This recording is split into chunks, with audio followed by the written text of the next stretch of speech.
টিকবে না। জাকির নায়েকের মতো পৃথিবীর কোন বিদ্যা তার সামনে টিকবে না এবং নির্ভীক সেনা হবে। আমি মুসলিম চির রণবীর, মরণকে করি না ভয়, মরলে শহীদ বাঁচলে গাজী।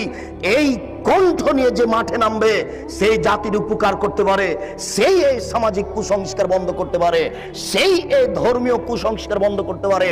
তাছাড়া এইসব হাফেজ দিয়ে কাজ হবে না। এ তো মানুষের দোকান উদ্বোধন করে, এ তো মানুষের বাড়ি উদ্বোধন করে। এর দ্বারা শরীয়তের কি আশা করা যেতে পারে? শুনুন, ওই পশ্চিম দিকে গাধাতে ইট বহে। গাধাতে কি বহে? ইট বহে। ভ্যান যেখানে যেতে পারে না, গাধা সেখানে যেতে পারে। অনেকগুলি ইট আপনি গাধার উপরে চাপিয়ে দিয়েছে, এরপরে যেখানে নামাতে হবে সেখানে গাধা চলে গেল।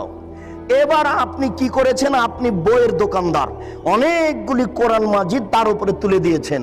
ও চলে গেল আপনার কোরআনের দোকানে। তো